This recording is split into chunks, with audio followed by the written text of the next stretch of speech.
주린이들의 멘탈 강화 방송 돈다방 미쓰리 6월 2일 금요일 방송 시작하겠습니다. 저는 6월 달에 좀 좋은 일들이 많이 생길 것 같은 느낌이 듭니다. 지금 윤석열 정부는 느끼는 정부, 오르가즘 정부죠. 그래서 저도 느낀다라는 표현을 좀 자주 쓰게 되는데 5월 달 같은 경우는요. 제가 징크스가 있기 때문에 좀 긴장해서 그랬을 수도 있고 그러다 보니까 5월 초, 5월 말 감기로 고생을 했습니다. 거기에다가 5월 1일 노동절로 주식시장이 열리지 않았고 5월 한 달 동안 중간중간 대체 공휴일이 있어서 주식을 못했죠. 저처럼 이렇게 계속 데일리로 흐름을 읽어가면서 매매를 하는 사람에게는 그렇게 중간중간 주식시장이 열리지 않는 것에 대해서 굉장히 불편합니다. 리듬이 깨져버리거든요. 그런데 6월 달은 첫 번째는 6월 1일이 됐는데 어제까지 그렇게 아파 죽겠을 것 같은 감기가 싹 나았고요. 그리고 6월 2일 날 오늘 아침에 눈을 떴는데 컨디션도 그렇고 기분도 그렇고 굉장히 좋습니다. 어떤 느낌에 6월 달 되게 좋은 일이 많이 생길 것 같아 이런 느낌이 확 오더라고요. 자, 그 얘기는 무엇이냐? 미쓰리가 돈을 버는 조건이 있죠. 삼성전자가 올라가면 안 됩니다. 즉 지수가 올라가는 주식시장에서는 저는 돈을 못 법니다. 그리고 돈을 못 벌어드립니다. 그 얘기는 6월 달은 지수는 어느 정도 잡아두고 종목들이 움직이는, 그래서 미쓰리가 돈맛을 보는, 그리고 돈맛을 좀 보게 해드리는 그런 6월달이 될 것 같다. 그래서 왠지 느낌이 좋다. 뭐 이런 생각을 오늘 해봤는데 저의 이런 좋은 느낌을 여러분들께서 같이 공유하셔서 여러분들도 6월달에 건강관리 잘 하시고요. 그리고 돈 잘 버는, 많이 버는 그런 6월이 되셨으면 좋겠습니다. 돈을 무조건 많이 벌어야 된다. 내가 돈 벌 능력이 안 되는데 엄청난 돈을 벌고 싶다. 그거는 못 버는 거고요. 나는 어느 정도 선에서 과욕 부리지 않고 이 정도로 만족할래. 이 정도만 돈을 벌면 돼. 라는 욕심을 가진다면 저는 그 꿈은 이루어진다라고 믿는 사람입니다. 돈이 많으면 행복하진 않지만 편안하다라는 이야기를 제가 종종 해드리죠. 저는 요즘에도 뿌리 염색을 제가 집에서 직접 합니다. 미용실 가면 5만 원이고요. 그리고 제가 인터넷에서 5개, 그러니까 5개월치를 인터넷으로 주문하면은 한 3만 원대 후반, 한 4만 원대 초반 정도 되는데 그렇게 구매를 하면 5개월 동안 제가 한 달에 한 번씩 그냥 뿌리 염색을 직접 하거든요. 가끔씩은 그냥 편하게 미용실 가서 그냥 할까라는 생각을 하면서도 저는 그 돈이 그렇게 아깝더라고요. 그 이유가 제가 찢어지게 가난했을 때 혼자서 이렇게 집에서 뿌리 염색을 하다 보니까 이제 그게 너무 익숙해져 있는 거예요. 돈을 버는 이유가 편해지기 위해서 번다라는 정의를 내린다면 저는 오히려 거기 약간 반하는 거죠. 근데 상대로 제가 돈을 버는 이유는 좋은 사람들과 함께 하고 싶어서, 그리고 보기 싫은 사람을 보지 않기 위해서라고 말씀드렸잖아요. 뿌리 염색 5만 원은 아까워서 못 하는데 제가 좋은 사람과 같이 맥주 한잔 할 때는 저는 술값은 항상 제가 냅니다. 안주 걱정하지 않도록 먹고 싶은 거 말해, 사줄게. 이렇게 술값을 제가 냅니다. 저는 그러기 위해서 돈을 버는 것 같아요. 돈을 악착같이 번다라는 개념보다는 돈을 악착같이 벌어서 열심히 쌓아놓은들 재수없으면은요 그냥 한 방에 훅 사기당하기도 하고, 저는 뭐 여러분들도 공감하시겠지만 이 돈이라는 게요, 그러니까 진정 내 것이 될 돈이 될 때가 돼야지만 나에게 오는 거지, 그렇지 않은 상태에서 내가 아둥바둥 돈을 모아봤자 한 방에 그냥 날리는 게 돈이더라고요. 특히 주식 매매하다 보면 아마 그런 거 다 더 잘 느끼실 거라고 생각을 합니다. 어제 제가 이재명 대표님께 10만 원을 후원해 드렸는데 사실 10만 원이 여전히 저에게는 큰 돈입니다. 그런데 지난번 이재명 대표님 처음 후원 계좌 열렸을 때 제가 후원을 하지 못했고요. 두 번째는 이러기 위해서 돈을 버는 거 아닌가라는 생각을 하는 거죠. 제가 예전에 진짜 가난했을 때 누군가를 좀 도와주고 싶어요. 완전 약간 정신 나간 소리죠. 지금 내 코가 석잔데. 그럼에도 좀 마음이 안타까운데 내가 지금 갖고 있는 50만 원이 월세를 내야 되는 돈인데 아유 후원하고 싶은데 월세 때문에 후원 못하고 속상해하고 그러니까 저는 그런 과정들이 너무 속상했던 것 같아요. 그래서 큰 돈이 아니지만 소액이지만 내가 어차피 소액이라는 돈을 십시일반으로 모아서 큰 돈을 만드는 것이 후원이니까 내가 돈을 버는 목적은 내가 누군가를 도와주고 싶을 때 큰 돈이 아니지만 작은 돈이라도 내가 마음을 보탤 수 있는 그러기 위해서 돈을 버는 게 아닌가 뭐 그런 생각을 해봤습니다.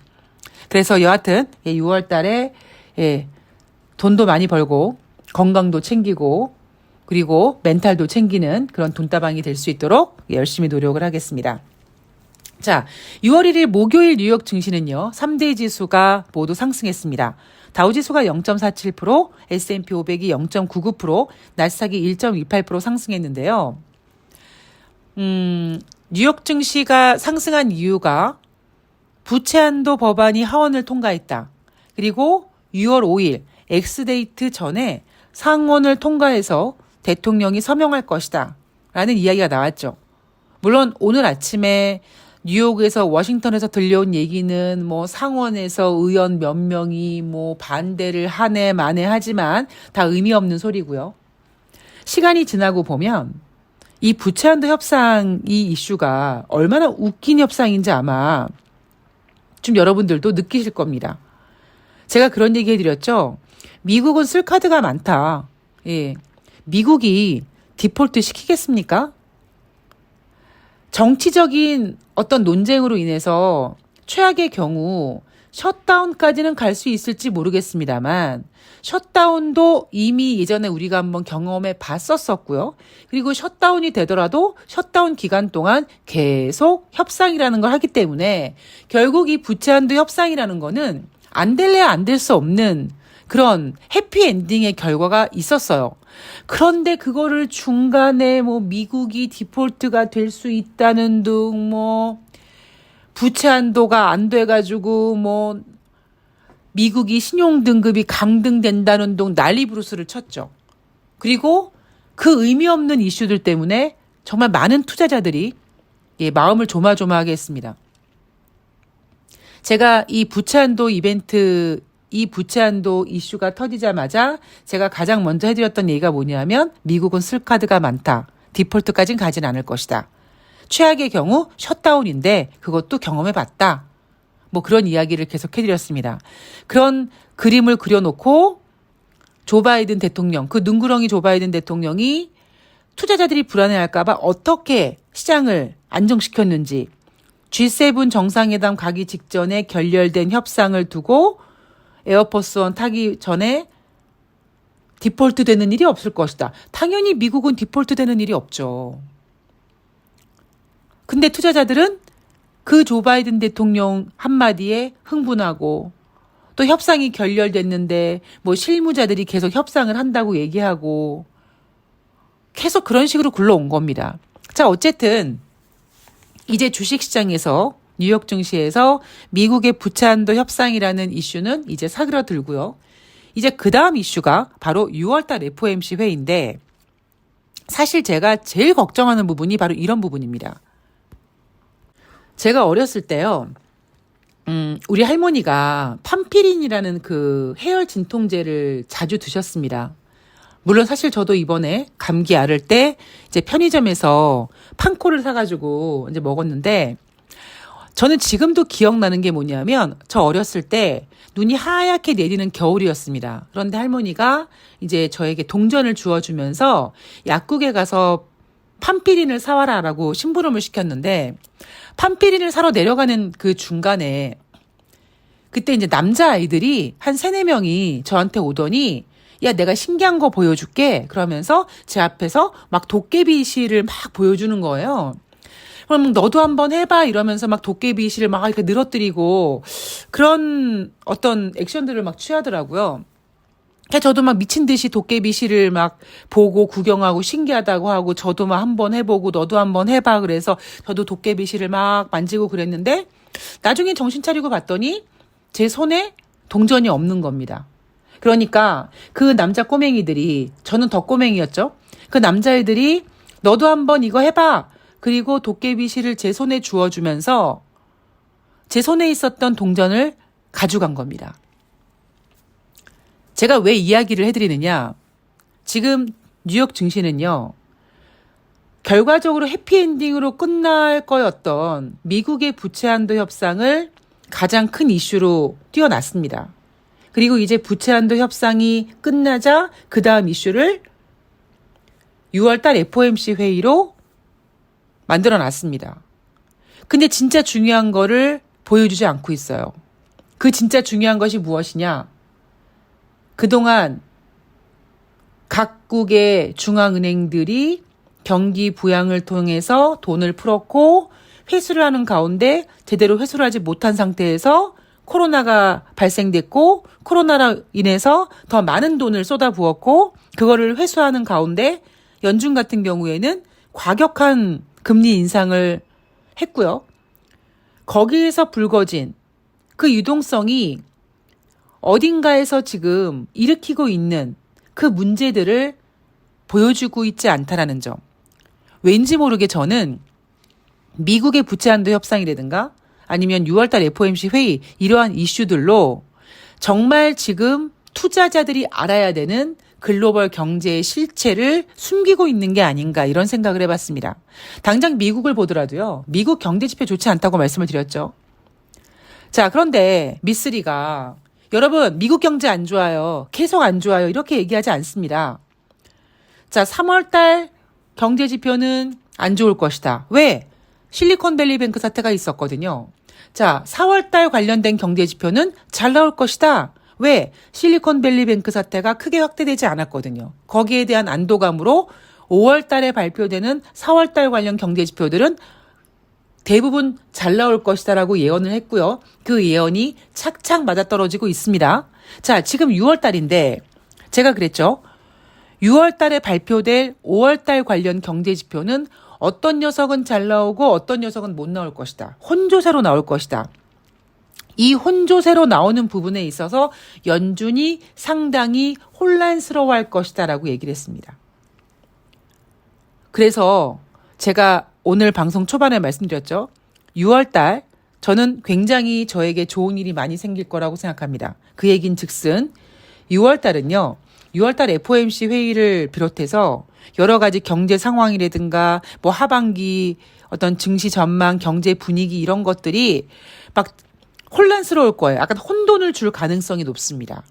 그러면 지수가 올라가지 못하겠죠? 그러면 종목들이 올라가겠죠. 자, 경제 지표를 볼 텐데요. ADP 민간 고용 지표 5월달 겁니다. 자, 5월달 경제 지표는 어떤 건 잘 나오고 어떤 건 못 나오고 그렇게 혼조세로 나올 거라고 여러분들 머릿속에 이제 각인이 되셔야 됩니다. ADP 민간 고용에서 발표하는 5월달 고용지수 전월 대비 27만 8천 명이 증가됐다고 합니다. 예상치는 18만 명이었는데요. 예상보다 훨씬 잘 나왔죠. 자, 그리고 목요일마다 발표되는 주간 신규 실업수당 청구 건수 전주 대비 2,000명 증가해서 23만 2천 명이 됐다고 합니다. 3주 만에 가장 많은 수준이라고 해요. 자, 그리고 챌린저 그레이 앤 크리스마스 CGNC라고 하는 곳에서 발표하는 5월달 감원 계획 4월 달에는 66,995명이 감원됐는데 5월 달에는 20% 증가한 8만 89명이 감원됐다고 합니다. 그리고 이 수치는 전월 대비는 20% 증가했고요. 전년 동월 대비 그러니까 2022년 4월 대비 무려 287% 증가된 수치라고 합니다. 자, 미국 감원 지금 굉장히 전반적으로 많이 이루어지고 있다. 자, 제가 말씀드렸죠. 경제가 좋으면 감원하지 않습니다. 증권회사 같은 경우는요. 어느 정도 좀 증시가 괜찮을 것 같다 하죠. 물론 지금은 다릅니다. 지금은 대부분 온라인이라든가 모바일로 매매하고 하다 보니까 지점 점포가 많이 축소되는 경향, 즉 증권업이 증권 브로커라는 직업이 사양 산업이긴 합니다만 제가 근무할 때만 하더라도요. 어느 정도 주식시장이 조금만 괜찮아지고 조금만 경제가 좋아질 것 같으면 가장 먼저 뭘 했냐면 점포를 증가시켰고요. 신입사원을 뽑았습니다. 그런데 증권회사는 돈을 만드는 곳이잖아요. 그러다 보니까 경제가 조금 이상하다. 증시가 조금 꺾일 것 같다 그러면 증권회사에서 먼저 구조조정을 합니다. 귀신같이. 즉 그 얘기는 지금 4월 달에 기업들의 감원이 지금 5월 달 감원이 4월 달 대비 20% 증가했다고 했죠. 전년 동기 대비 2022년 5월 대비네요. 2022년 5월 대비는 무려 300% 가까이 감원했습니다. 감원되었죠. 그리고 1월부터 5월까지 미국 기업들의 감원이 총 41만 7,500명의 감원 계획이 발표가 됐다고 합니다. 전년 동기 대비 2022년 1월부터 5월까지 대비해서 무려 315% 증가했고요. 이 수치는 2020년 이후 최다라고 합니다. 2020년 3월 달에 코로나가 미국으로 건너가면서 미국이 셧다운되고 막 감원되고 그랬죠. 그때 이후로 지금 최다라고 합니다. 자, 미국 경제 좋지 않습니다. 그런데 4월 달 경제 지표가 반등을 하다 보니까 일부 전문가들이 미국 경제가 회복이 되네라고 설레발을 치는데 그게 아니라는 거를 제가 최근 들어서 여러분 귀에 딱지가 앉을 정도로 말씀을 드리고 있습니다. 자, 경제가 좋으면 감원하지 않습니다. 자, 그리고 이제 오늘 밤에 6월 3일 노동부에서 발표하는 고용지표가 발표될 예정인데 5월달 비농업자 고용자 지수 19만 명 증가를 예상하고 있습니다. 4월 달에는요. 25만 3천 명이었습니다. 자, 우리가 무엇을 고려해야 되느냐? 일단 예상치 19만 명. 아니 4월 달에 25만 명 증가했다고 하는데 5월 달 왜 이렇게 예상치를 낮게 잡았어? 그 얘기는 뭡니까? 눈높이를 낮춰놓는 거예요. 자, 미국은 지금 주식시장을 크게 뺄 생각이 없습니다.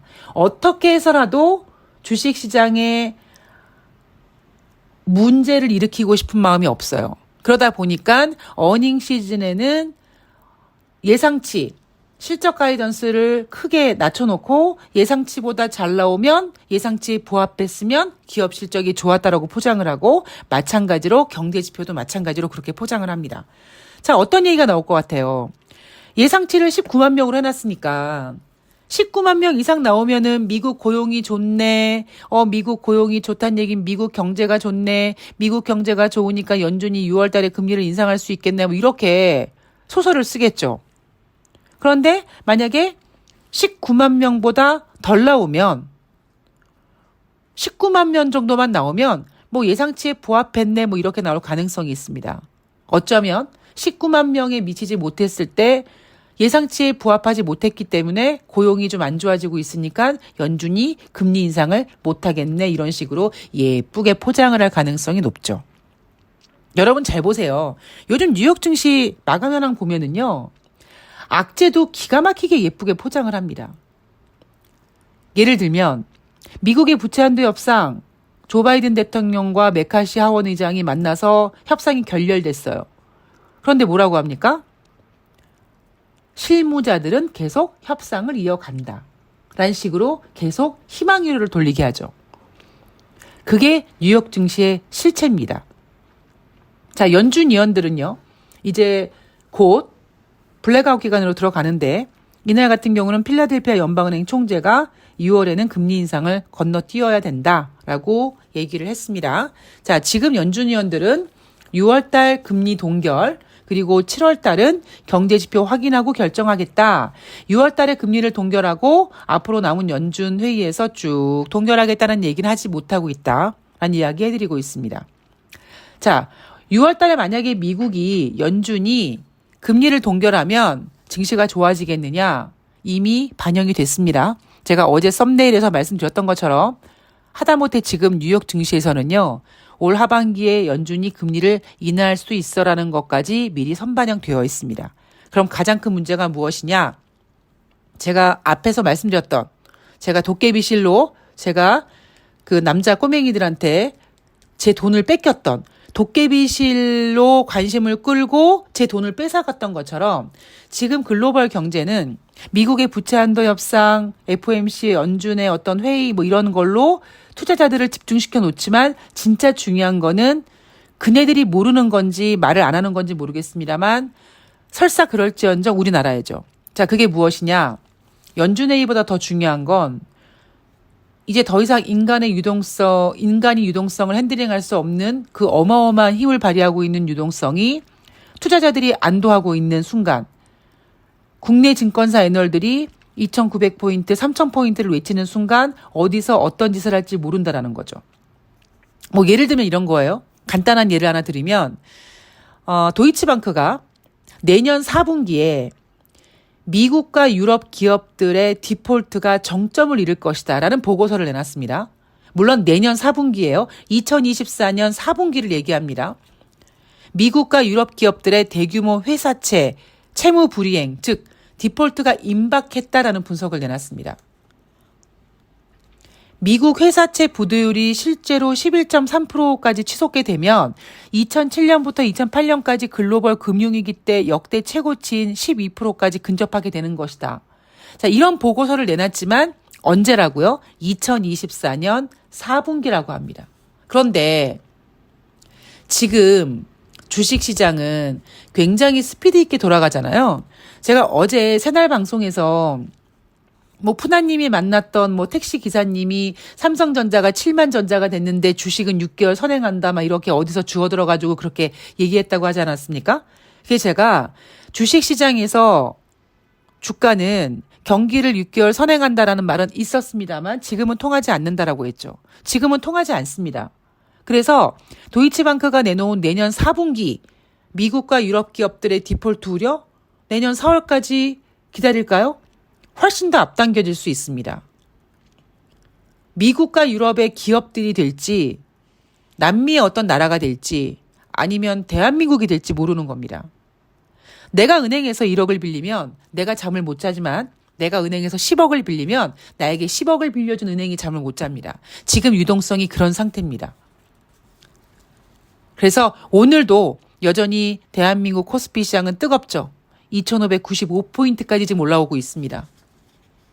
그런데 지금 대한민국 주식시장은요. 앞으로 경제가 좋아질 거라는 것이 선반영돼서 올라가는 게 아니라 제가 작년 말에 말씀드렸던 것처럼 올해 주식시장은 2,000포인트 깨지지도 않을 것이며 그리고 3,000포인트 가지도 않을 것이다. 그 사이에서 굉장히 치열하게 종목 장세가 펼쳐질 것이다. 물론 삼성전자도 종목이니까 뭐 큰 손이 들어오고 외국인들이 들어오고 특히 삼성전자 같은 경우엔 감산 같은 계획을 내놨기 때문에 그리고 뭐 지금 엔비디아라는 이슈로 뜨거워지고 있지만 이것도 오래 가지 못할 이슈입니다. 올해 주식시장은요 이렇게 움직일 거예요. 그래서 여러분들이 흥분하시면 안 된다라는 겁니다. 자, 오늘 돈다방 미쓰리는 여기서 마치고요. 저는 6월 3일 토요일 날 조금 더 좋은 컨디션으로 지금 한 95% 정도 회복이 된 것 같아요. 예, 조금 더 좋은 컨디션으로 금요일 뉴욕 증시 과연 고용 지표 어떻게 나오는지 그런 부분에 대해서 한번 잘 정리해서 갖고 나오도록 하겠습니다. 주식시장에서 살짝 보수적으로 보고 있는 교보증권조차도 6월달 코스피 시장을 2,700까지 제시했습니다. 자, 우리는 그렇게 흥분하지 말고 침착하게 수익을 챙기는 그런 6월달 만들 수 있도록 최선을 다하도록 하겠습니다. 오늘 좋은 하루 되시고요. 저는 내일 방송에서 뵐게요. 고맙습니다.